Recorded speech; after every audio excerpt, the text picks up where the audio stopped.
Like absolutely every single target hit. It's great. It was awesome. No one will tell me otherwise.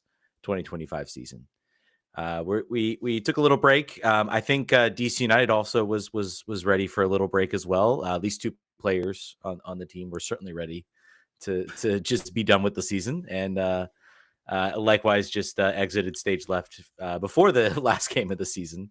But John, how you doing, my friend? How was your break? It's been a while since we've talked. So it has been a while. I don't even know. I went to CNU homecoming, which was fun for me. I got to watch them just mollywop somebody 49-0, and they were up 42 at half. So nice. that was enjoyable. I got to see that. What else has happened since then? I don't know. I've just been working, doing my thing. We were discussing the AWS outage this morning. Wow, both of us, probably less than some other people, but certainly was an annoying morning at work. What about you? What's been up with you? Not much, man. I went to refereeing. Yeah, refereeing. Did a trip out to Colorado, Telluride, Colorado, for a cousin's wedding, and that was a lot of fun. Got to hike up the Bridal Veil Falls Trail. If you ever check it out, there's like these 3 like really beautiful waterfalls, and yeah, it makes the mountains in Virginia certainly are smaller than out west. For sure. It's a different experience. It's a different experience doing that. So it's too early for skiing up out there, right? No snow yet on the mountains. No. There was snow on the mountain, like on the very tip, like tippy tops. You could like see it, like the peaks of the mountains. You could see it. But yeah, there was no snow to do any skiing at that point. It was still too warm. But we kind of hit it like it was like almost like 60s, 70s, like when we got there, and then like literally as the week progressed, it's like descended into fall. So like the trees were starting to change color. It was all really beautiful. But you were there on the cusp. Yeah. Good timing for a wedding then to hit it right then. Yeah. I found out today that I'm going to be doing lobbying in West Virginia next session, and I was like, cool, I'm adjacent. I'm in Virginia. How far could that be? That'll be a nice convenient thing. It's speaking of like small Virginia mountains, it's a 5.5 hour drive to Charleston, West Virginia. I was like, okay, I'll just fly. And there's only one direct flight from any of the local airports. And it means that, and the timing of it means that like every time it'll be at least a 2-day trip. So I thought of the mountains. I was like, I would like to drive there, but I would not like to have to drive back. So I would have to get like a one-way rental and then a flight. It probably literally exists just to transport the congressmen and senators in DC out to West Virginia. Right. I think you're definitely right. That's why what's his face? The senator Manchin used to live in a houseboat because he didn't want to go back to his state during the recess because it's so hard to get there. I wouldn't. Maybe I need a houseboat. Maybe that's the answer. Yeah, maybe that's the answer. Win the lottery. Maybe DC United will be good next year, and we'll actually make enough money on the show to. So we should put all of our Patreon plus a second mortgage on our house, all on DC United winning MLS Cup. The odds would be plus 150 million, and then that's it. Houseboats for everybody. That's it. Let's get into it. Let's talk DC United. And you gave me the whole rundown. How about we say this? The thing that's most important is that we won hardware. Yes. What's that hardware, you ask? It's a giant wooden spoon. And we won the wooden spoon. We're the worst team in MLS. No one can take that away from us. We win trophies, and this technically kind of counts as a trophy. So you got to take that, put it in your hat. 1-1 draw to Atlanta. In Atlanta, Atlanta also looking very sad. It's weird, like the dichotomy of these two clubs. Like this is DC United is a team that literally like sabotaged their 2025 season. One designated player, Christian Benteke, they literally gave the other designated player over to this Atlanta United team, and like the expectations for Atlanta were sky high. They signed Lacte Locke, who was like lighting up the championship. They brought back Miggy Amarone, who, of course, helped them win his first trophy, coming off, Premiership side Newcastle. And then they had Miracek, who had, some ups and downs to start the year, but still seemed like he could be a really talented player. Like the stage was set for this team to like Ronnie Delia back. Yeah, Ronnie Delia, the MLS Cup winning coach for the New York City FC, and then just to watch them just like face plant. Like I tried to figure out like what's more, like, is it more embarrassing to be going through what we're going through right now, or is it more embarrassing to be going through what Atlanta's going right now? Because they went all out this year and spent money, and it cost They Ronnie did. Dyla his job. There's more than one way to skin a cat. There's more than one way to be horrible in MLS. We found. I think it's worse to be us because Arthur Blank will forget this year happened. He'll authorize whatever the money is again. He'll go fix the roster. They will just keep reloading. They'll just keep putting quarters in the machine until it comes good again. There's no spending is no guarantee of success, but the ability to spend without error, like without fault, without ending, with Garth Lagerwey had a bad season, I guess, in selections, but you trust him that it'll come good if he has another chance to take a run at everything. So I would much rather be them for sure. It would be probably very frustrating to be them this year, but I think next year I'd rather be them. Yeah, I think from a pure and yes, they got rid of the coach. For all we know, I mean, Garth Lagerwey is still going to be there. He's still one of the if premier. Not, let's get him. Let's trade. Let's get him in there if he's not going to be back. Yeah. Yeah, absolutely. I would take him in a heartbeat over Mr. Writes a novel. Writes novels in his spare time and is an agent, I guess. I mean, that's the thing. Arthur Blank will spend the money. He will be the type of guy. He'll say those 2 contract buyouts. Who do you want to get rid of? Let's cut bait whoever we want, and let's go get who we actually think will work well for this team.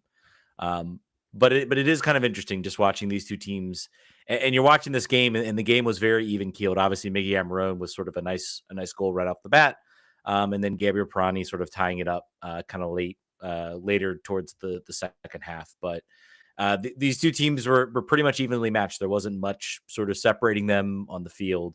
It's just kind of funny to watch this team that literally had maybe a half to a third of the value of the roster in front of it, and they were both competing to see who would win, who would lose, and therefore win the wooden spoon. So it was kind of a shake. I don't know if we really have much to break down. I don't know if there's anything like groundbreaking or new that we have learned in these past few games. Other than to say Gabriel Pirani scored more goals than Miguel Amarone for Atlanta. So that's cool. I believe, we had I believe we had our Mr. Brendan. Was it Brendan Cartwright who posted? I was going to steal that stat, but no, that was Brendan. Brendan is the noticer of stats. He saw that. So yeah, I don't think there's much to say other than it's finally done. This team has been, I feel like the short-term new coach bounce, like the sort of intensity and positivity ran out of juice. I think they probably just wanted to get to the end of the season at that point. I think the big loss, was it 7-1? Was that the final score? Yeah, or most 7. recent one? No, 7-0, I think, wasn't it? I think that might have been I think that might have been the real end of the season. And then they were just trying to get through the rest of it. Jordan Farr doing his best to get MLS appearances and got his first point, maybe? Is this his first MLS point? Yeah. Good for him. He had a lot of saves. He was doing good back there. Yeah, made some nice saves. I think he's a guy. He'll be cheap. You'll probably see him back next year. I mean, he's under contract, so kind of has to be. You will see him. So before we move on, so I think what we wanted to do is sort of look at this. We've been doing it for a while now. This will be the final official roster breakdown of the year. But before they do that, I want to loop back on something that we talked about now over a month ago. And sort of give you the background on what happened and where things are and how I feel about it. So you'll notice this show has been on forever, 400 and something episodes. I think that even might be light. I think it might be over that. But we've been doing this for years and years and years and years and years and years. And we used to get a lot of interviews of DC United players, of Washington Spirit players. We interviewed Hernan Losada. We've interviewed multiple coaches of the Spirit, I believe. We've done all that. We've been doing that for a while. I think some of them better than others. Andy Sullivan has been on the show like 7 times, and we love that. And we stopped at a certain point. We stopped doing that because, truthfully, we've talked to everybody that we wanted to talk to, and there wasn't much more to say. And also, truly, give you a peek behind the curtain. there wasn't a big difference in our listenership numbers from week to week when we have a interview on and not. And it's not easy. Like Ted and I both work. These interviews happen, don't listen. If anybody who's employing us, don't listen, happen sometimes during the day. That's the only time you can get them done. So we just kind of pulled away and stopped doing it. We figured it doesn't really matter to our listeners so much. And it's one less heavy load that we've got to carry. And then earlier in September, I think on the 12th, I got approached by DC United and said, "Hey, we really want you to interview the owners." And we said, "All right, well, that would be something interesting. That's something we haven't done, and we certainly have a lot to say." And I said, yeah, we would be willing to do that. I want you to understand that this will not be a pat, like easy interview. We will be asking questions that we think need answers. We have our constituency is the fans, and not just like the fans, but like the hardcore fans, the people who have been in this for a long, long, long time and who are severely disappointed. The amount of people who listen to our show who have told Ted and I that they are done, and it's done, done, done. They've canceled their season tickets. They're not coming back. You cannot convince them otherwise. It's a lot. All those people, I feel like most of those people listen to us. So that was where we're coming from. I was like, listen, we've always been fair. We've always been even-handed. We're not trying to make anyone look bad on purpose, but we're going to ask these questions. And it was like, cool, no problem. Let's get this scheduled. We get it scheduled. The GM gets fired. We say, okay, we're going to reschedule. And now it's October 20th, and we've not talked to them, and I don't think we're going to talk to them. At this point, I don't care. There's nothing else to say. They've done print interviews. They've done TV interviews. They've done audio interviews. Nothing else to say. Ted and I could probably cross-examine the witness based on things they've said and things they've done, but I don't think there's any purpose anymore.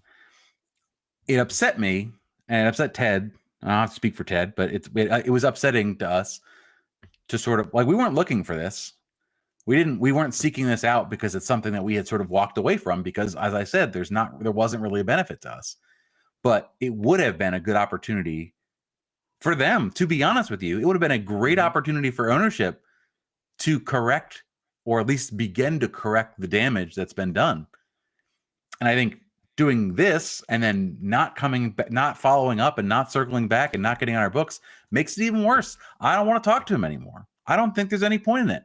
And he had, and sorry, it's a long monologue. I apologize for that, but there are valid questions about why should we trust you? What are your plans? Why do we why would we invest our time and money in this club until you're gone, unless you can do X, Y, and Z? Prove to me you understand it. Prove to Ted that you left $1 million on the table because of roster classification, because of bad decisions you made. Be honest, be forthright, disclose that information. Maybe the PR department would not want that, and I don't blame them, I guess, but I think that the real value here, the only way out for you with this group of people, is to just say, you're right. I screwed up. I made mistakes. I've made bad choices in hiring. I made bad choices in intervening in this roster when I shouldn't have. I don't know what I'm doing. You could say a lot of things. The only way back is honesty. That's the only way back. And they don't want to do it. And even when they try to be honest, as we've seen, they're not. It's not honesty. It's inconsistent. It's inconsistent within the same interview. In the beginning of an interview, they'll say, I made a mistake by sort of getting too involved in micromanaging a general manager, and then at the end of the interview saying, I'm going to get more hands-on in selection. We're going to fill this roster up. So I want to say I'm sorry, because I went on here and I said, this is going to happen. We have assurances. We're going to have, it's going to go to the Patreons first, and then it didn't happen, and it wasn't our fault, but it happened, and I won't do that again. I think Ted was like, why don't we record this first before we say we have it? And that probably was smart. We probably should have done that. But that's where we are. That's why you never heard it. That's why you're never going to hear it. And that's all I have to say about that. And I want to be clear, this is nothing, they're immediate. There are people within the organization that we went through. This is not their fault. And I think it's telling of the organization and what we've heard. If we pay attention to a lot of the Discord channels, and again, these are not confirmed sources, but the organization as a whole and the ownership group as a whole is pretty much flying off the handle, and nothing they have done within the past few months has given me any semblance that they get it or that they understand it, because they're still doing things like announcing, oh, we're going to have an MLS Next Pro team we're going to partner with. We'll announce that in a couple days, and we're now sitting end of the season, no announcement. We've heard reports that the ownership is basically moving faster than the organization can sort of get their arms around what exactly is going on. It is the same. And you look at the decisions that have happened on the field. You look at everything that has happened on the field. I was not when when they said they were going to give us the interview, and they wanted it to be in person. And I was like, I live in Richmond. He lives in Fredericksburg. We're busy. I was trying to figure out a way to do it. I was like, I don't think we do. Let's see if they can, a Zoom interview would be better, I think, from a number of reasons, like trying to my biggest fear was that we would get there and we would try to do it and it wouldn't work, and it would look worse than it actually was. So I was like, I mean, we know we can do it over Zoom, a controlled interview. And then once they pulled it out, I was like, they're not, we're not going to get this. Like, I completely lost all hope. You look at the interview, and the Fox 5 interview recommend, like, it's the most embarrassing, rather than, you want to, I guess, you want to sit, I guess, with a TV partner that is, broadcasting your games and doing all of that, but they didn't even bother to grab somebody who might know a little bit about the team. I'll never forget the most embarrassing part of that interview was when they asked about the beer snake, which is something that happens at Defenders games, and just like the most embarrassing moment about it, because it's not something that happens at DC games. Not much happening in the supporter section at DC games, but it was sort of like an encompassing fact of like just how irrelevant that the sort of second spring football team has done more relevant things than your entire organization in the past few years. So yeah, I mean, it's upsetting. It's not really surprising. Um, you know, uh, Bear Witness asked a serious question: what would it take for you to buy season tickets in 2026? This team could go out in January. They could go buy Mo Salah. They could go buy Virgil van Dijk, players I love from watching my days at Liverpool. They could go out and, I don't know, go grab Firmino from, I don't know where he's playing right now. Another player I remember from Liverpool. Nothing would convince me that this team, I want to see, I want more than just a bunch of players, which is probably what's going to happen, is they're going to bring in a bunch of talent, a bunch of DPs. That's what they say they want to do. And nothing would convince me that this organization has learned any lessons. They are completely starting back from square one. We'll get through the club roster profiles. They have a lot of players now that are under contract. I would have been happier if they had just said, if they had looked at this honestly and looked at the set and said, look, like, yes, maybe we made a mistake hiring Ali Mackay. Maybe we give him another year to fix this, because at the very least, we're not then throwing another GM into a situation where it's going to take us another year to dig out of this. And then the next year is going to be the year that's going to be the good year. And then you're just, it's been a vicious cycle, and nothing they've done so far has shown me that they've learned any lessons. And that's the biggest problem. That's what's so frustrating when you're talking, when you hear these owners talk, it's like you don't get any inkling that they have learned any lessons. They have literally just like doing exactly. They think, no, we're doing this right. Like we're just hiring the wrong people. That's the only thing. We're like, that's the only thing they've admitted, is that Ali Mackay wasn't the right guy. We wish him the best. The coach wasn't the right guy. I wish him best. We're going to bring these two people in, but it's not like, hey, maybe if you make a bad decision, you let that run its course, because then at the very least you say, okay, that was a bad decision. And particularly too, if you were going to hire a coach that was only coaching, I think, a second top level MLS team, and a GM who had never been in the role previously, who had never done the role. What did you think? Did you think that they wouldn't have a learning curve? Did you think that they would hit the ground running right away? They're not possible. Yeah, I mean, there are plenty of GMs that do step into the first role, and it's like they hit right away. I think Ali Mackay had a very mixed handling. I also think he had his hand tied behind his back. So again, it's always like I have no doubt Ali Mackay is going to go. I don't know if he'll get a GM role. He's going to go on to some other organization and be wildly successful. If there's anything we've seen with this organization is that maybe with the exception of Hernan Losada, coaches leave and they go on and they find other roles and they end up being very, very successful. So nature of the Last beast right thing, now. Ali Mackay, bad choice because he wasn't experienced enough and didn't have the right choice. So what do? You hire the author agent who has never done this before and has never worked at a club before and isn't even located here. So if we are to follow the logic and say that the issue was that we made the wrong decision, and really the profile of the decision, not necessarily the people, because he talked about experience, and then you do this. You hire a coach with lots of experience and you hire a GM with none.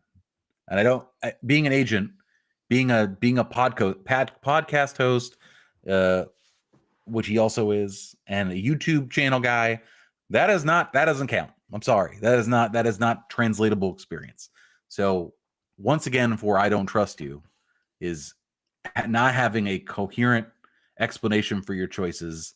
I don't care that I don't care. We'll move on. And the biggest thing, here's the thing. Sogert could come in here and actually be decent at this. That could absolutely happen. Right now, though, this team has learned there's no benefit of the doubt. There's no way you can say that this team has gained any sort of benefit of the doubt that they can make a move like this, hire a GM like this.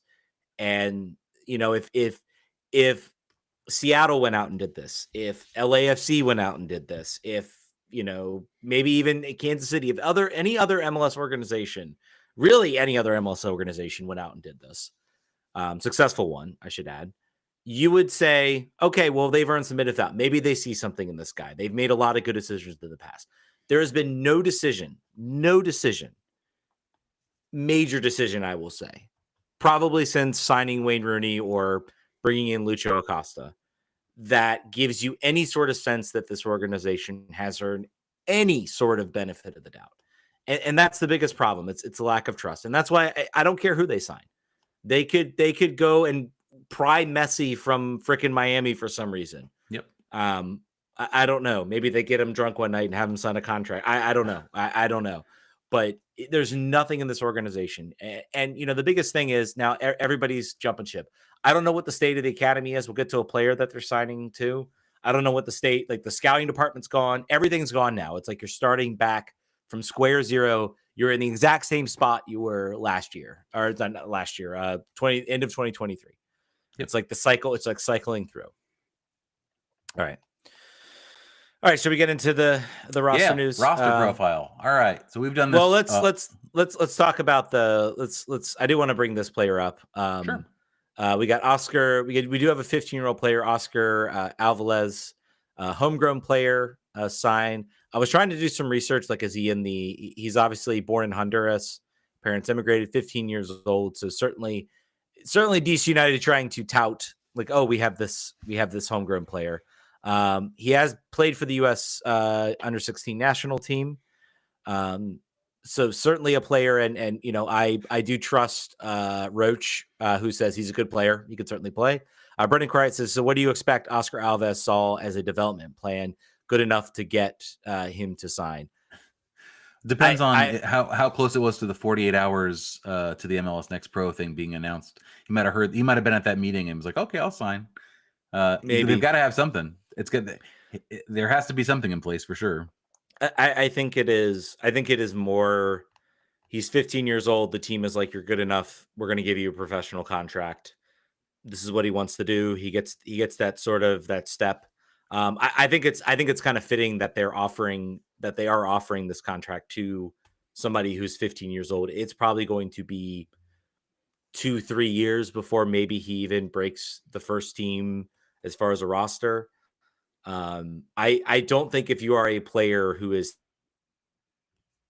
17 or 18, you are looking at DC United right now. I think DC got him in when he was young, wanted to say he's good right away. A lot of other players, they might wait till 16, 17 or 18. And by then they've already sort of been through the system.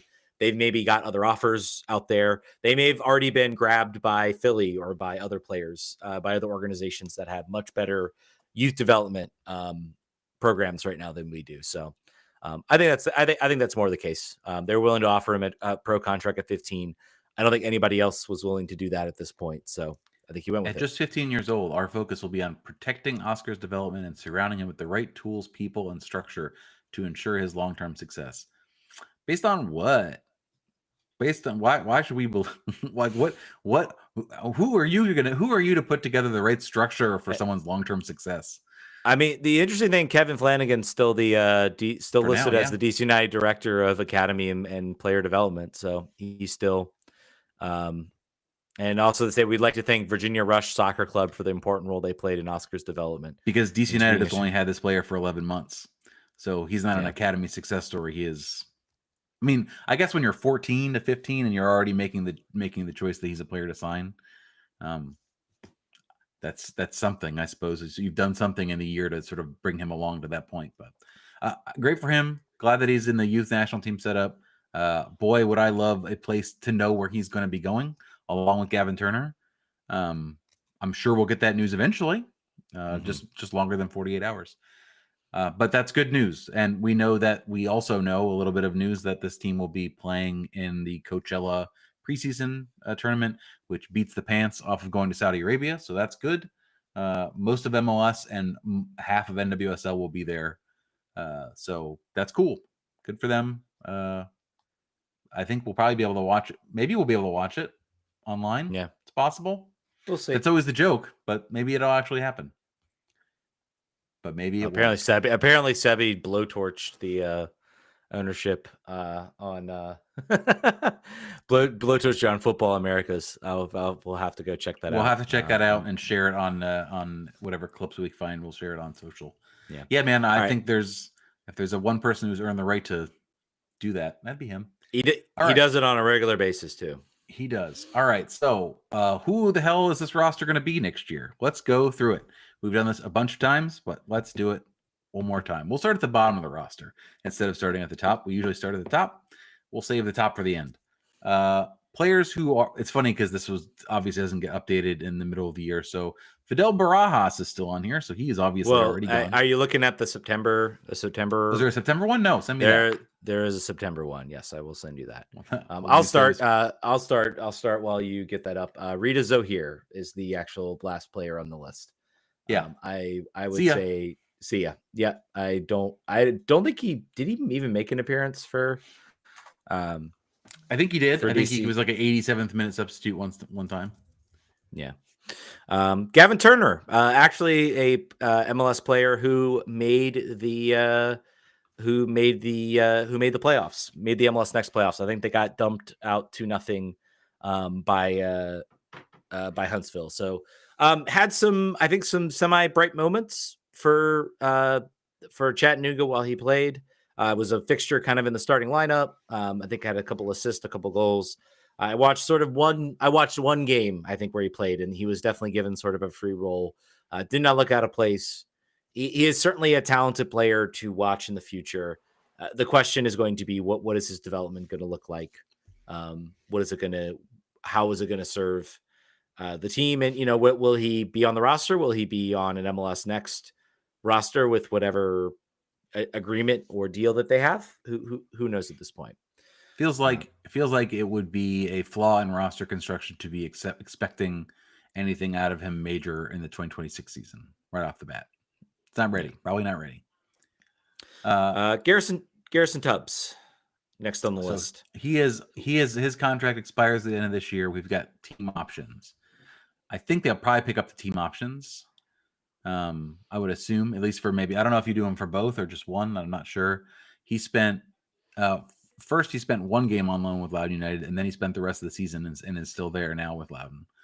I think that he was not sharp for much of the time when he was with DC United. I think the beginning of the year he had a short run of competence where you thought that he was going to be in the mix for rotation, and then he really got only in the rotation due to injury when we had center back suspensions or anything like that.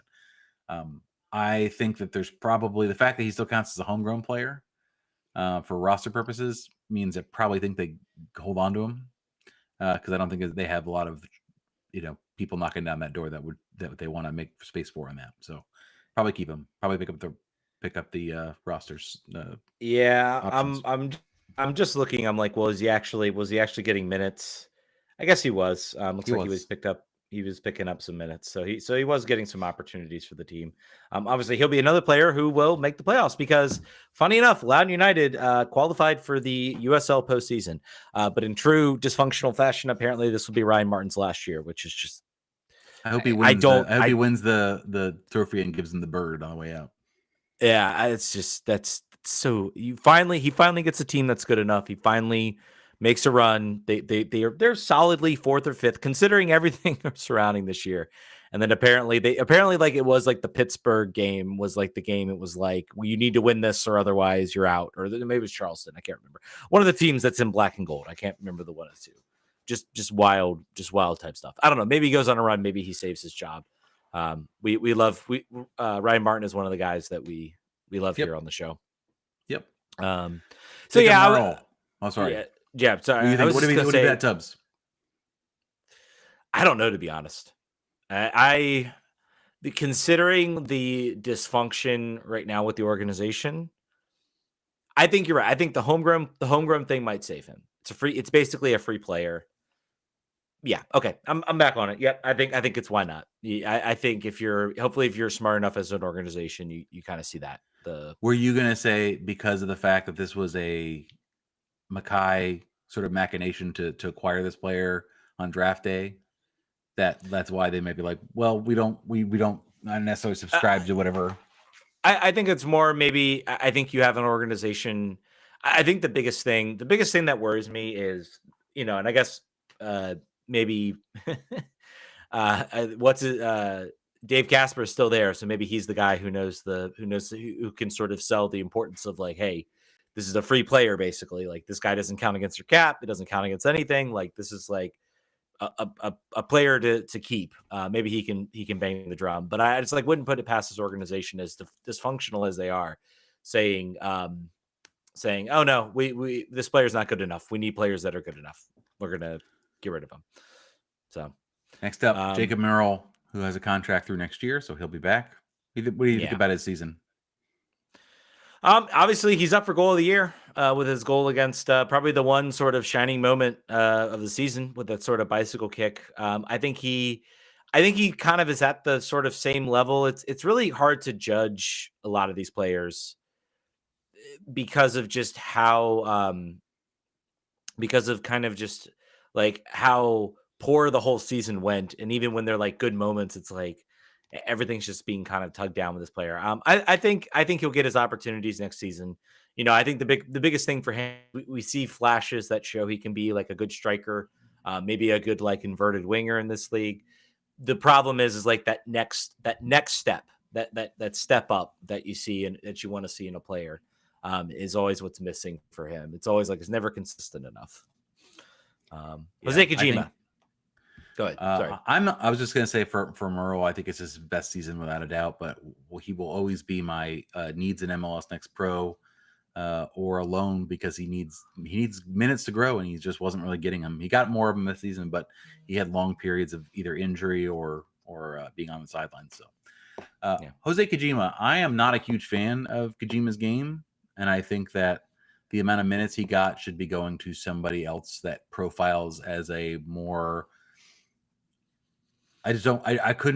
Couldn't tell you his game in the best way he contributes to this roster. Hard to project again, like you said, based on how bad this team was and the fact that we had different coaches this year and different things were asked of them. But I think a player who was acquired for $400,000 in GAM and then instantly became an integral part of the lineup and then didn't anymore. I think there's something to be said about moving on from him at the end. It depends on how much turnover you want to do in this roster. I think if Rene Weiler is not going to be here for a long time, don't kid yourself. So if he wants to put his stamp on the roster, he's going to do it very, very quickly because he's just not a long time guy. So I would say Kajun didn't get a lot of minutes in the back half of this towards season. the end. Yep. Something to look at. I think he was a player that fit He's a Troy guy. Troy Lesesne's style, and that's when we saw him play his best, when Troy Lesesne was the coach. The pressing, the sort of interruption, the sort of quick movement, and then as we shifted to where we were giving up too many goals, and that changed a lot of his role, and he faded very, very quickly. It went from a player who I thought was a great steal pick from to guy. I'm not so sure. So I will agree. I think they will not exercise the option on his contract. I think he will be waived at the beginning of the year. Could be wrong. Who the heck knows? Hakeem Karamoko contract through 2027. I expect him to be back.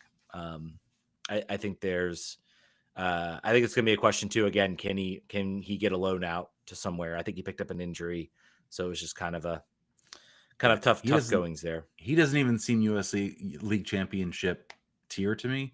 He had 19 possible games, only appeared in 7, no goals, 1 assist. I thought he got a red card. It's showing only 2 yellow cards. I thought he did not look very good. We could certainly talk to Loudon fans who follow him more closely.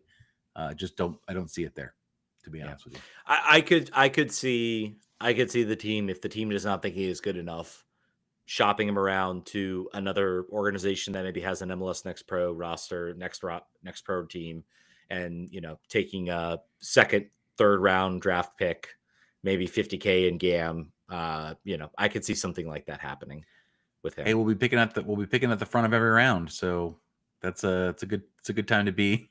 It's a good place to be. Jackson Hopkins, Fredericksburg's own, had a monster season for him.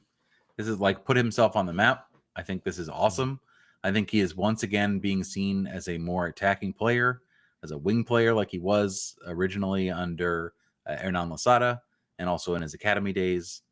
I still don't know what his best position is, and I don't know that the team – I don't know that I can't imagine a roster construction for this team in 2026 when we start up in what will probably feel like 4 weeks from now. It's so soon after. I can't imagine he's starting in the opener. I just can't imagine it.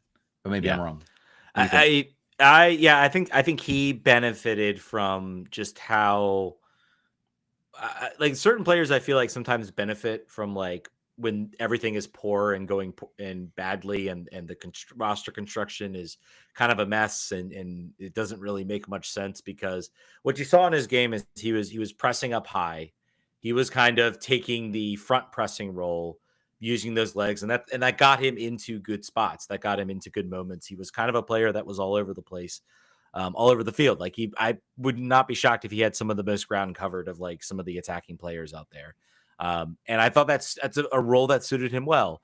That's also the sign of a team that is very disorganized and doesn't know what they're doing, because they don't have strict sort of, positional structures that they're kind of following. So I think he's got 2 option years, 2026, 2027. They'll pick them both up. They'll pick those both up, I imagine. Now the interesting one, Christian Fletcher. Oof, what do you think? Hurt this year. Again, a homegrown player. I think you exercise that option in 2026. I think you see where he is come preseason. Just super unfortunate, man. That guy was thinking he was on his way to Europe, and then just to kind of have it all kind of fall apart. I think it matters very much where his head's at, because his head's not been in DC for years. He's been wanting out for quite some time. That's what the rumors are, is that his parents and he were like, we're going to Europe. This is happening. Loan us or sell us. We want to go. I think I'm not. Was his knee an ACL? Did they ever really say what it was? I know it was a knee injury, I believe. Probably an ACL. Yeah. I'm curious, what the recovery window looks like from a timeline. I know that I saw that on Instagram. He was at the DC Power game. I don't know. I think it could go either way. I think, again, with a homegrown player, he still has a designation. I would keep him up. It's anterior critical, so ACL reconstruction surgery on his right knee after sustaining an injury. So 6 to 9 months. What's the date on that? June 25th. So maybe So he would be ready. back. He would be ready, probably not at the start of the season, but maybe a little bit after. Yeah. Sure. I think so. Depending on what the roster does otherwise. He's a young player. What is he like coming back from injury? He may struggle, he may not. He will be cheap. Sure. Yeah. Also a young guy, so theoretically he can heal a little bit better. Yep. Jordan Farr here through 2026. I think we would say probably will be back. Yep. Supplemental roster, so he's not Back going to to the cost third that string, I much. would imagine as well. Yeah. Now we get to Jared Stroud. 2026, he has a contract through 2026. Yep. Good 2025, or sorry, 2024, horrible 2025. Yep. I think this is a player, if you're offloading him, you are selling extremely low. The You lowest are possible. 50 to 150. If you can get anything like six figures as far as like GAM on this, I think you smack that button. You get rid of that contract, you get rid of that roster slot, you give it to somebody, you give it to somebody else who might need it. Who maybe can elevate your game a little bit more. Definitely a player who was a Troy Lising guy, and I think as the team shifted, it really struggled with him. He also was just horribly unlucky, I thought. I don't think he maybe one assist. I don't think he had a single goal this season. Just like a absolutely horrible season. I will Um, bet you. I will bet you that he gets retained for next year because there won't be a lot of suitors, and I bet you he has a better 2026 than a 2025. I bet he has a full off Maybe. season, comes in healthy, a consistent coach knowing what's being asked of him. I bet he comes. I don't think he matches his 2024 assist machine, putting the ball in Benteke's head over and over again thing, but I bet we see him back and he's fine. That's my bet. Yeah. Brandon Cervania under contract next year, so maybe I would say that was a player you and I were both like. It came in at the end. Him and Rita Zohir came in at the very end of the roster, very end of the preseason, after Ted Cudipietro was sent to Colorado. Was there an injury? And the Mateus Click trade maybe would have been around that time as well. I think it was definitely after. This was like late in the game. These were like the last two like players left at camp. Last two players who got offered a contract. Honestly, one of the other players that I mean, all like what you could have expected out of him. I mean, he did a fairly decent job for what Yep. he's expecting. I think he played pretty consistently uh, uh, um, under the new coach, and so I think you would expect him to potentially be back. Yep. I Um, think that's probably right. yeah, Here's some easy no's. Lucas McNaughton, nope. goodbye. Randall Leal, goodbye. Bye, Derek Dotson. Derek Dotson, goodbye. Bye. Lucas Bartlett under contract through 2027. Yeah, Still on a pretty cap friendly deal despite the long term extension. Rewarded for a very, very strong 2024, a surprisingly strong 2024. I would suspect that based on this being a team that conceded 100 bazillion goals, there will be thoughts in mind at center back that do not necessarily involve him as an every game starter. That's my suspicion. Between him and Kai Rawls will not be your starting center back pair next year. and again, the one thing to think about this, and I've been talking about GAM. The one sort of is the new cash for rules. It is a lot easier to kind of, and that's an easy thing for a GM to realize, as to like, anything for new coming in the league. Oh, you get money, and like literally it's the best thing in the world because you literally just take the money and tell the player, hey, you're going to St. Louis, goodbye. So Right. like it's literally why it's not a like transfer, because there's all like, if you've played Football Manager, you got to like agree to buy the player, and then you got to get to a contract before that. So it's all like everybody has to agree to everything. And MLS is just like, here's a sack of money. We'll take this player. Have a nice day. So yeah. So I mean, he's a player I could see. I feel like there's going to be one of these players, one of these like journeyman MLS type players that an ownership group is going to look at this and say, I lost in the conference semifinals. I wonder if I went and say I gave $400,000 to DC's ownership for Lucas Bartlett, would they say yes? Yeah, they would. Would I if I lowballed some of these offers and I could get a guy in here that could actually help my roster compete. Um, so I will be very curious to watch. I think that will tell us a lot about how whether this is a longer term project or whether they're really just trying to fire sale quickly, build it all from scratch. I might be a little more positive if they do go that route because at Yeah, me least it too. tells me that they are serious, that they know. They're recognizing of the situation by doing that. Yeah, because otherwise we're walking in and if we think this roster, if we add two DPs or three DPs to this roster, we'll get to the top player on the roster. And if you keep everybody as it is, if we take all the players from 2025 out, maybe with some exceptions, and we keep everybody from 2026 and 2027 rosters, there's no way this team is going to be higher, even if they absolutely nail three DP signings. Let's say Benteke comes back, they get a number 10, they get a winger that's great, or a defender, however they want to split that out. They get all three of those players and they all hit and they're all amazing, then I still think the best this roster could be is maybe eighth or ninth, on a good day, especially with how tough the East is. You gotta, there's a lot of cleaning house that has to be done. Coming to some of those players, I don't know if this player would classify that list, but Luis Barraza on the list, 2025, no option years. This would have to be sort of a renegotiation. Uh, I think would he be eligible? Is he eligible for free agency? I don't I'm really not sure. look up. I know they released free agents. They released the list of free agents, free agent list. I wonder if he would be on that list. He would be I think if he's on interesting. that list, I do not think he comes back.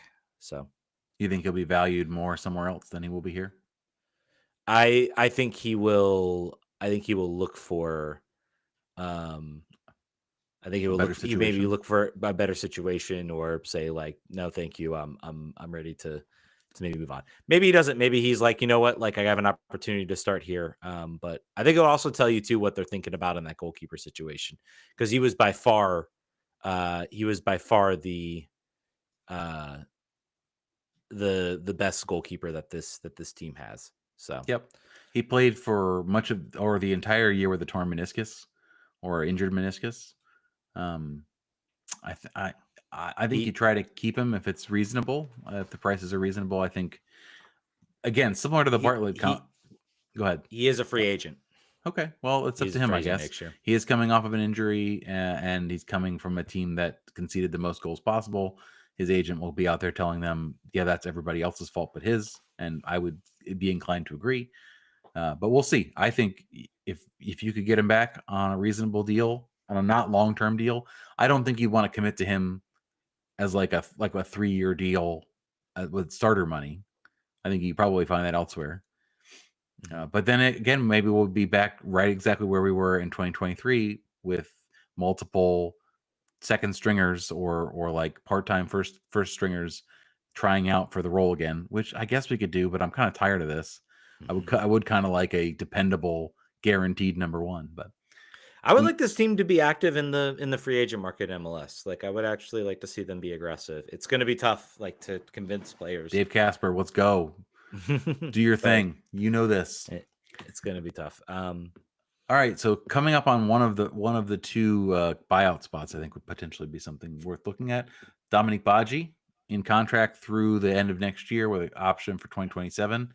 A player who was brought in times of somewhat need, indefinite need. I think at the end of that was the previous summer window. I think to be given a contract that long based on where he was coming from certainly was about you really want me, you're gonna have, I don't want to move again, so be sure that I could buy, not rent. I think he was a player that was theoretically to be a lesser like for like replacement when Benteke went down, and I think that he is not the guy that you want to have as far as uh, you know contribution from that role, production from that role. if you're serious about it, and I think also it'll be question about what we think about Benteke for 26. But I think you could probably go elsewhere and get someone a bit more dynamic, a bit more creative, a bit younger, faster. Also, he missed quite a lot of time injured this year, which is something that you basically cannot have in your reserve forward. That's like the one thing. The most important ability is availability for that position, and he didn't have it for much of this year. It says a lot. He was brought in to be kind of like a Benteke light, and it was very, very quick that they realized that he was really not a Benteke light, and it was not suitable to try to play him as such. And they very quickly tried to formulate other formations sort of around him, almost as soon as he arrived. He never really Yeah. filled that role suitably. So yeah, I would There's say possible buyout. maybe a I cheaper one of the two. yeah. I'm curious who your other player is going to be Oh, for the buyout. I think you'll know. I think when we get to him, you're like, oh yeah, Oh, uh, yeah, I think I yeah, got it. I yeah. can see it. Yeah. Connor Antley under contract this year with an option for 26. I think you bang that button and bring him back for what he is, for what he costs, Mhm. and his flexibility and his ability to be a Swiss Army knife on the defense. I think you keep him. Is he a starter? No, no. You Yeah, agree? very true. He's cheap. He is very Yeah, cheap. yeah, yeah, yeah. No, I would say yes. I think you exercise that option, bring him back. It it'll be very curious to see what options here get exercised and what don't. We've got some big ones coming up. Where these are also like the players. I feel like a lot of the players who are on option years are the ones that you have a tougher time asking whether you should bring them back or not. Connor Antley's one. We'll get to some others here up on this list.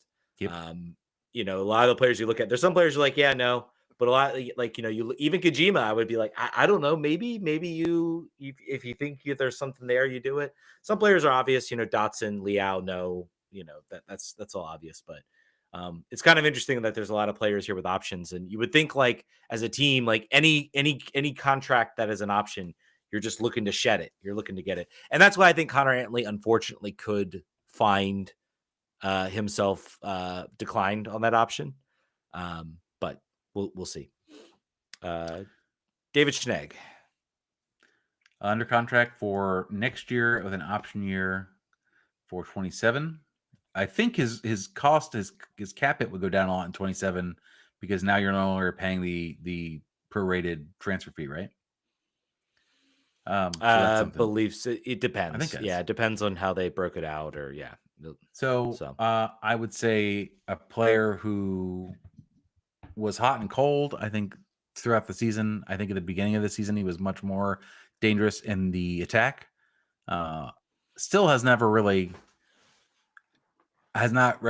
impressed me with his defensive skills. It's always been much more about what he brings to the table as a wingback, sort of like what Aaron has been traditionally throughout his whole career until maybe this year. Um, so yeah, I mean, he's obviously here next year. I'd be interested to see how he performs this year with the coach that's in place and the roster that gets built around him. I think it's going to be very curious because you talk about how much he brings to the offensive game. That was the idea of having him in here, having Herrera in here, kind of be like those types of like pressing wingers that are going to like join the attack, that are going to give you kind of overloads on one side when you need it. We talk about early in the season the kind of shift, the sort of three back line they kind of shifted to when they were in possession, where either Schnegg stayed back or Herrera stayed back, and another one joined the attack, and kind of trying to play that kind of shift. I think it'll be. I think with that's a player if he is gone next year, or he is bought out, or he is sold. That is a player that that it just not going to be a player that fits. Um, that's going to fit the kind of the roster structure um, that the coach is looking for. So. Um, Similarly situated, Kai Rawls, also a TAM player, also under contract for next year, also with an option year for 2027. You think he's a starter? You think he's the first name on the team sheet in the defense? I mean, right now, yeah, because the team's just so bad. But yeah, you're. I mean, even with Lucas Bartlett, Kyrolls, you like a high level TAM type attacker. Kyrolls is very clear was like hit the TAM level. Again, he is also cheap. He is on $300,000. He's Yep. TAM level because of his salary, which of course, maybe gets broken up a little bit. Um, so that is the sort of the thing to consider about his salary is, how much of that were they able maybe to buy down with TAM, with GAM, how much is left over. That is the only reason he is listed as a TAM level player. So I don't know. I could see him coming back. I could see him maybe being one of the buyouts as well. I could certainly see that happening with this organization. Matty Peltola under contract through 2027 with an option year for 2028. An interesting player, a player who played a lot better, I think, under Rennie Weiler at the end of the Hmm. year. Yep. Started to, I think, assert himself more physically. I saw him assert himself more vocally on the field.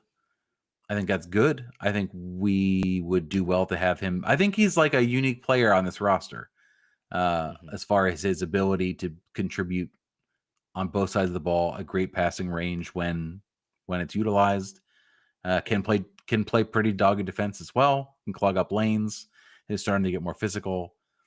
I don't know how. I don't know where his head's at about this situation. I think when he came here, it's a completely different situation than when he just started here. So I guess it's just really, uh, is he happy here? Does he want to keep staying here? He's a player with some contract left that could go back to Europe and fetch some sort of return. So there's value there in the contract that you're holding. So it's really up to him. I'd like to see him stay. I think he's valuable. Hmm. I think he's a good player. And it's pretty clear. It's pretty clear, like fell out of favor with Lassane very, very quickly. He was not getting opportunities. He was getting minutes. I think he was expressing a lot of frustration about that.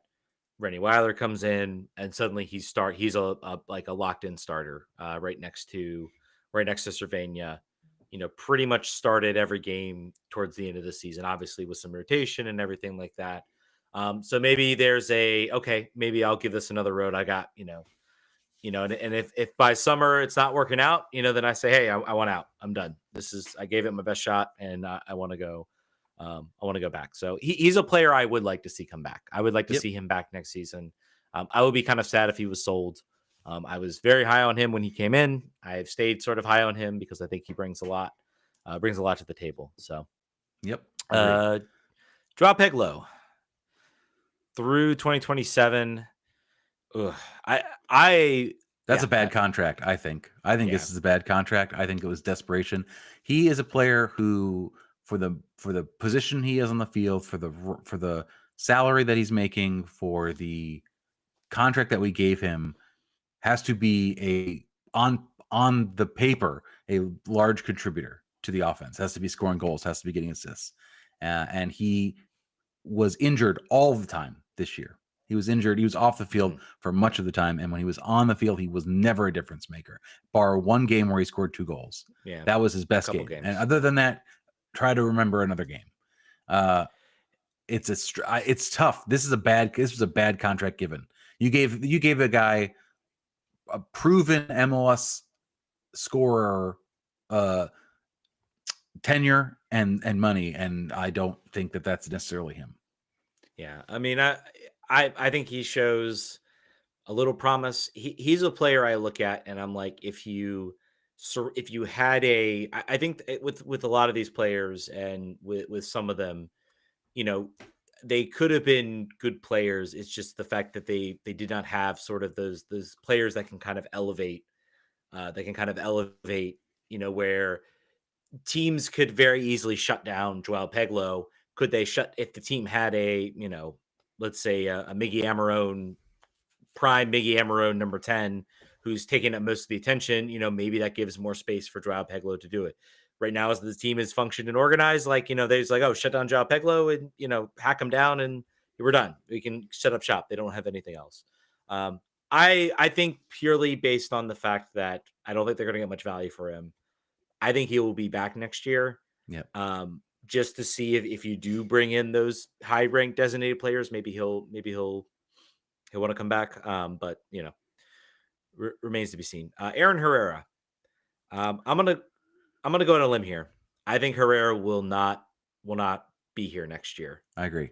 I think he will. There is a team. There is a team that's going to come in and say, "We are willing to pay you. You know, we're willing to make a trade here." The one thing that might scare him away is I think his contract's like $900,000. I think it's like it's approaching $1 million. So that contract might be a barrier. But but you've got a very talented player in a contract year trying to get his big deal in MLS, going from a garbage team to somewhere else where they're probably looking like. I feel like he is gonna. When we always talk about players leaving here and having great years, like Andy Nahar did in Nashville this year, this is a prime candidate. This is buy low on Aaron Herrera wherever he goes next. I think he's gonna have a great year. But I agree with you. Yeah, I think the way the season has ended, he's checked out, both literally and metaphorically. I think that I think he was an awesome player. I think when he was good and contributing, and the way the setup was built around him, awesome. I think he's just a really good player, but I don't think he wants to be here anymore, and I would not blame him. yeah. I was trying to look. Honduras is currently top of their group in World Cup qualifiers, so certainly on pace What to about qualify for the World Guatemala? Cup. He plays for Guatemala, right? Oh, so he does play for. Wow, that's bad. Sorry about that, guys. They're not at I the don't know top. why. Yeah, they are probably I not. said Andy Nahar, and that might have thrown you for a Yeah, Central that threw American me. loop. Sorry. Yeah, they are. Well, they're in a dogfight between Panama. So I mean, so they still got a chance to qualify, but something to consider. I don't know why I thought he was 100. I apologize. That was not the first time I made a mistake like that. But yes, he is Guatemalan. You are 100% correct. But yeah, I mean, he's a player. Again, he's one of those players. I think if you are an organization, you are inquiring, hey, how much cash for do we need to bring to the table? We've got some extra TAM. We're right now we're starting to compete. I think he is a player. If you are an organization that has Champions League, that has Leagues Cup, that has a lot of other competitions you're trying to balance and manage, he's a player that you can afford to bring in, and you can say yes, he's worth $900,000, but he's one of the best right backs in the league. Yep. So I could see that. I could absolutely see that happening. Borzinao, buyout candidate number Oh one. yeah, with a bullet. You have to do this. You Yeah, have to do this. Like this is if you want me to have, if he is on this roster, if Borzinao is on this roster, some way you got to find some way to get him out of it. If it's sell low, take a freebie, have him find a new place to play. But if worst comes to worst, you do that buyout. I think he'll say no. Give me that buyout. Give me that cash. This I is would like, if I were him for yeah, sure. yeah, absolutely.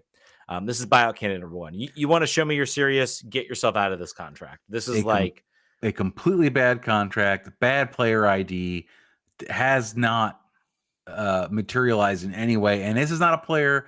If you look at other players that we talked about, like maybe they're going to have a good year next year, maybe they'll grow next year. I do not see it, and no one sees it. There might be like one or two like Borissino truthers this, because there always is for everybody. But you gotta move on, whatever it takes. yeah, he was not starting towards the end of the year. He was not even really getting much of an opportunity towards the end of the year. Yeah, this is This the guy is you're the done. fireable signing for Mackay. It's this one. This is the one. This is all Agreed. him. And bleh. Yeah, yeah. Gabriel Pirani got a goal.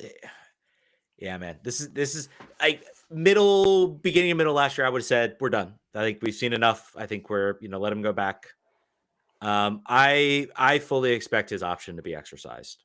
I Both of fully them, both of expect those both. years, Yeah, 26 and 27. I think for sure, man. yeah. He'll And be. it's not because it's very clear what his role in this team is. It's not because it's very clear, that he is going to match even his goal total from this year. It's because of you can't get rid of everybody, and he is a player who, in certain circumstances, can be valuable, and you can work around that. And he had, was a constant, didn't get injured, was on the field. I kind of shocking to say this, knowing me, the world's biggest Pirani hater for years. I'd gladly give him those 2 years. I think he's earned that. I don't think you don't necessarily say that he's earned a guaranteed starting spot on a good team, on like if we manage to blow this whole team up and reconstruct it in a way that becomes suddenly dangerous. I wouldn't say like he's your 10, he's your second striker always, but he is certainly good enough to stay on the team even when they're good, because of the way that he puts the ball in the net. It's It, a talent. it's It's a skill. That's a money skill. it's interesting. I know that Matt Doyle, the conversation in 2024 was Gabriel Pirani versus Ted Pietro. Obviously, I love Ted Pietro. He gave me the last moment I feel like I felt maybe the Nashville game was that away game in 2024 was also so Gabriel Pirani gave me that moment. But that was like a that I always love it. I Nothing makes me happier when like homegrown kids have like their moment and they have like their sort of game scoring moment. But so there's a lot of that backlash that Gabriel Pirani didn't have. But there was like a big discussion about like Gabriel Pirani and Teku DiPietro felt like the type of like same type of player. Like they're both kind of like not really create. They can do Tweeners. some creative stuff, but they're kind of like in that sort of like false nine, kind of like in between the lines, and they can find moments and they can score goals. And I think Matt Doyle came on the side of Ted Pietro is better than Gabriel Pirani. After this year, Ted did not really have a great year with, and certainly not to the level that Gabriel Pirani had this year. So it's interesting how the role is kind of like reversed there a little bit. And maybe this was a player. Again, this is a guy who also he has people who like you who are like, nope. His numbers did improve this year as far as Yep. chance creation, shot creating actions. I think he is a player I could see elevate. You get a number 10 where the whole creative structure is kind of like built around that player, and he's a cog in that kind of machine where maybe he's making the run. Maybe there's a sort of a more like poacher type attacker that he can kind of link up with. I think he could be a good player. It's wild. He's the one player that's just kind of like the whole thing's reversed. Like beginning Yeah. of the year, I think we thought this was it, and it's all reversed. Now he's this. We have this. The strongest endorsement is for Pirani. Is the wildest, most unexpected outcome of this breakdown. All right, another unexpected breakdown. Kim Junong under contract through 2027 with 2 more option years. A player who did not feature other than one game or 2 games for Rennie Weiler? Yeah, it might have been one. Something I like don't. that. Yeah, A player who does not have confidence in himself at the moment. A player who the club does not have confidence in based on his complete ghosting for the rest of the second half of the season. I think what you're likely to see is a loan next year with an option to buy somewhere. I don't yeah. think anyone would buy him necessarily right now. He's got to build up some value, but I think you ship him out. I don't know what that does. What does that do to the U22 spot if you loan a player out? I think there has to be. I think there has to be like some sort of coverage of that. I think there's an opportunity for a buyer, and I think that buyer will come from South Korea. I think you could very easily just. I think there would be enough interest in sort of a guy who's still within the national team structure to take that player back and go to South Korea. I think he wants out. I think it's very clear. Like the fact that he's not playing shows that basically he did this whole experiment. He took a chance. It's like it's not working out. I want to go. I want to go back home. I want to Yeah. be comfortable again. The guys who brought him here are both gone, so time to go. Caden Another Clark. interesting player. A player Didn't who I did really- not realize was a U22 player. I should have and didn't realize it until we started doing this. It's kind of, just he's well traveled for a player in this particular spot. But under contract, his contract's up the end of this year. Option years 2026, 27. He was acquired for cash money. Theoretically, after Rene Weiler saw him playing against us as Montreal, did we lose that game?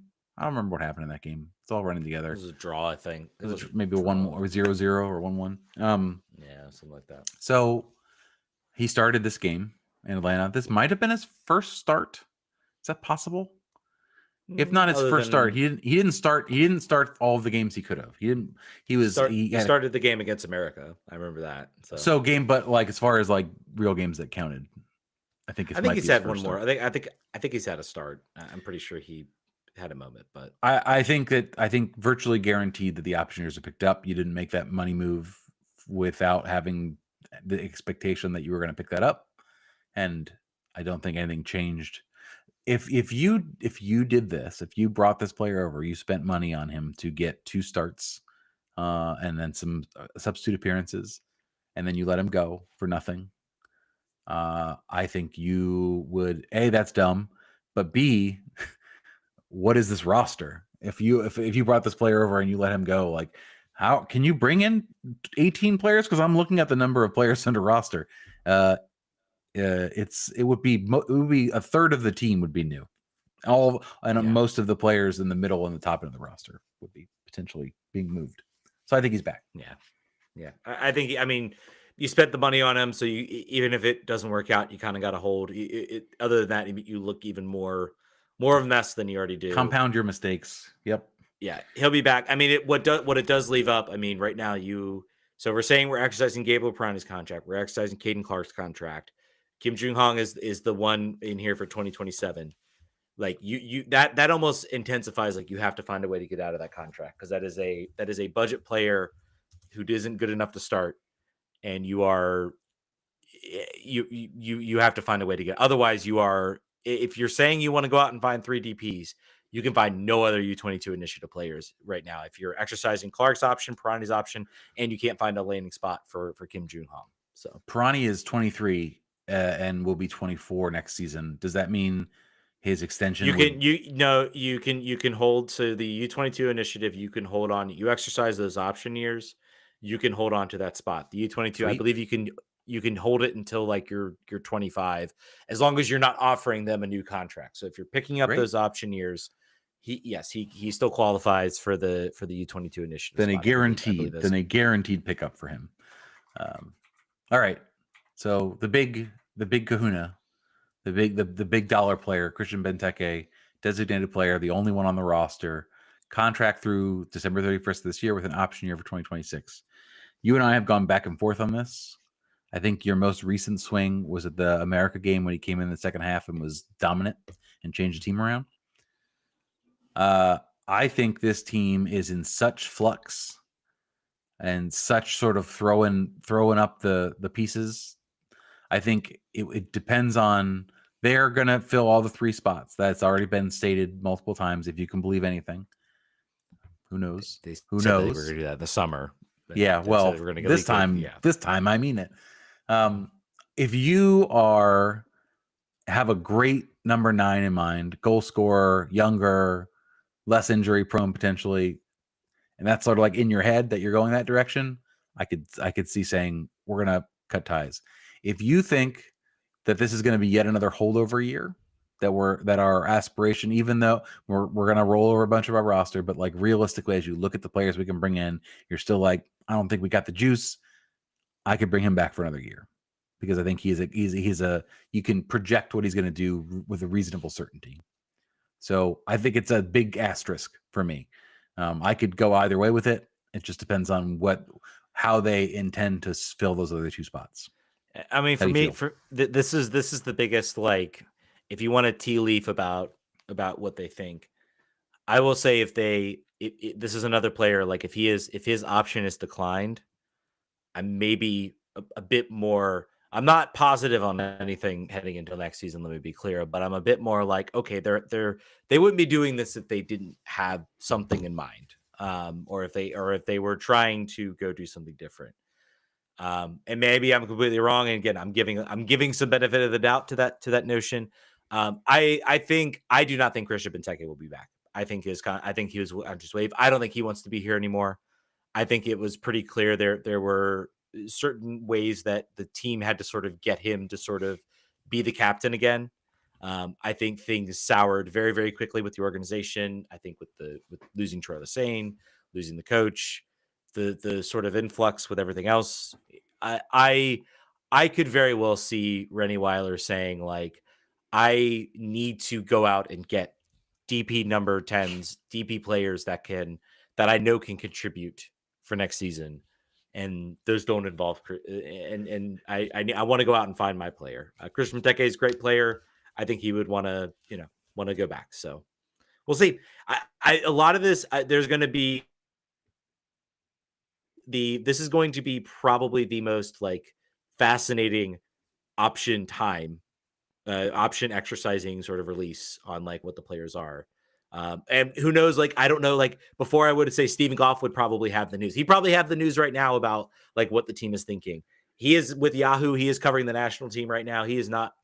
Maybe he'll drop in with some DC blurbs. There's nobody really covering this team, so we probably We'll will know not when the find release out. comes out. Yeah, when is that? That's By the when we'll way, know. Last soon, year isn't was the week after the it was the week after the season ended. So we did it fast for the first time last year. Yeah, so they can start announcing it. So this is my mirror team. The mirror teams have started each team. Okay, so CF Montreal, like they've already announced theirs. So they're going to be rolled out.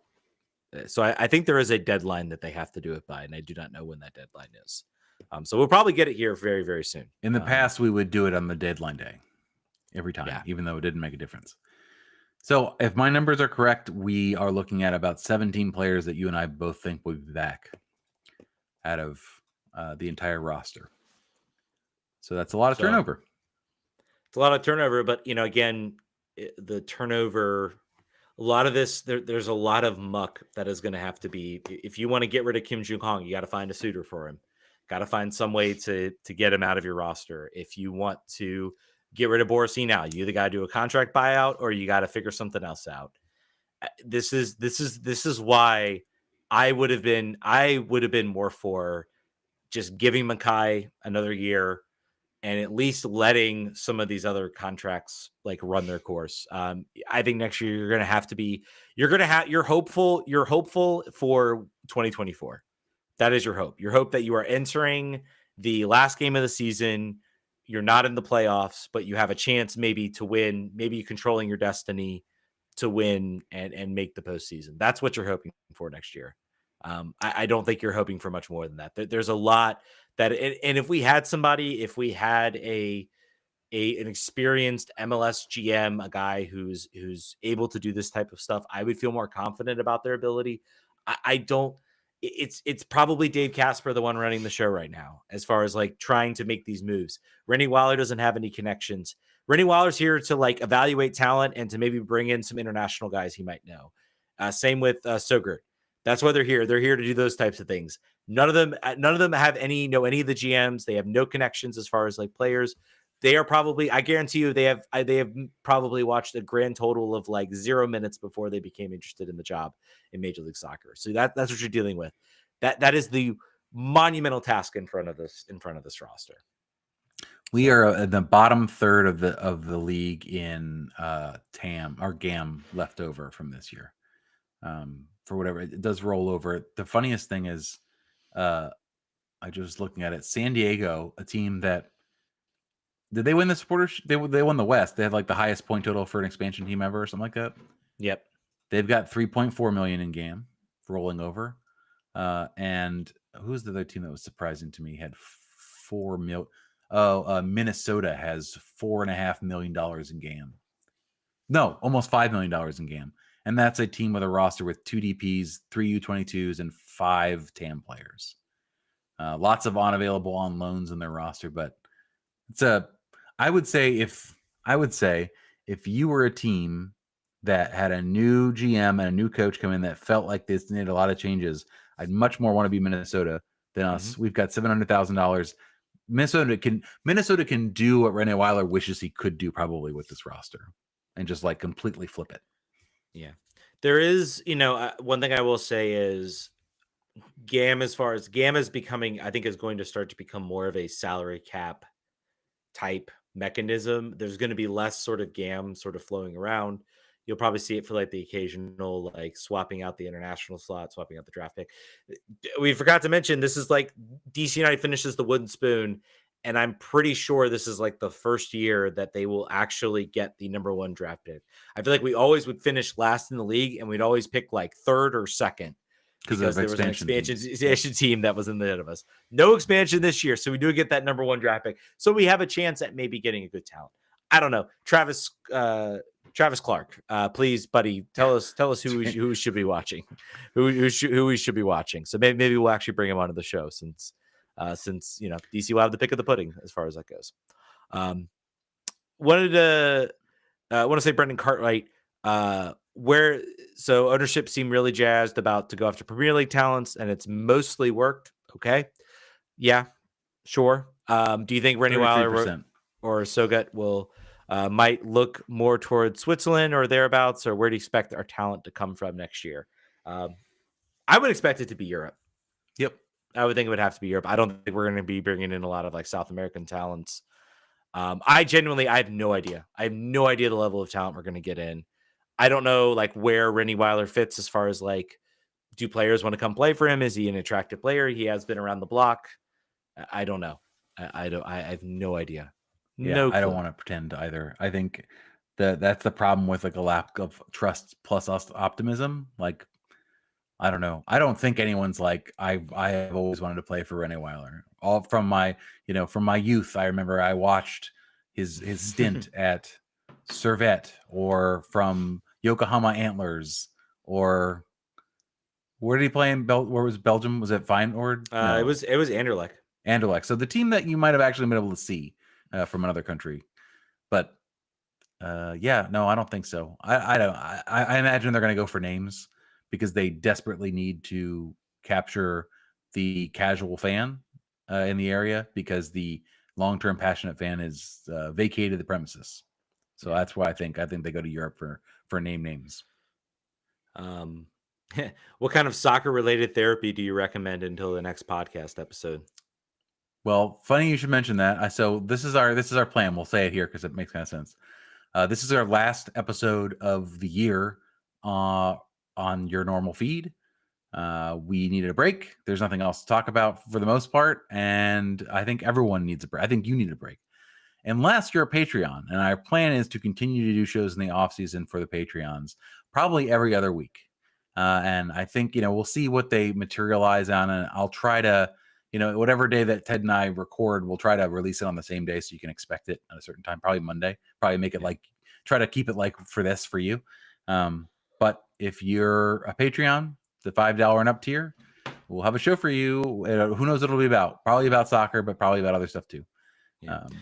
We will, and we've been asked about, are we going to cover the Spirit? We have stepped back. There's Hey Spirits.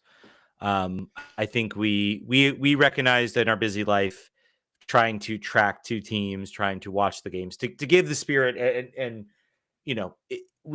I still want to keep them kind of, in a periphery mirror, but I think we fast realized that I didn't want to, do the Spirit and sort of half-ass it and Yeah, not give it the sort of depth. disrespectful. It's disrespectful to not be Yeah.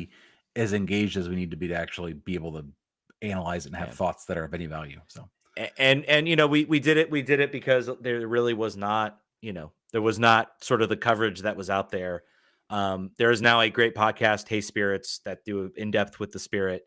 Yep. And I think we decided for our own kind of stuff just to take a step back and bear the load with DC United. So we did not want to be disrespectful and and I felt like a lot of our shows, if you listen to some of our shows, we were not as in depth about the Spirit as we could have been. Or we had been in the past. Yeah. Will we still talk about the Spirit? Absolutely. I think the Patreon show might be a good place for us to drop that stuff in, especially if they go on a run as far as the playoffs are concerned. If they make a run to the NWSL Championship, we will absolutely be there to watch it and cover it. Or the I am so excited because they are in, yes, and in the CONCACAF as well. I am so excited because they are in Football Manager 2026.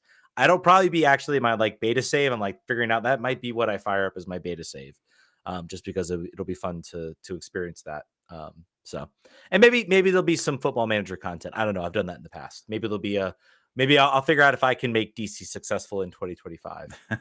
If Ted can't do it, nobody can. Exactly. All right. So we got any other question? Here's what are the actual concrete actions the org would have to take to start regaining your confidence? They would have to sell the team.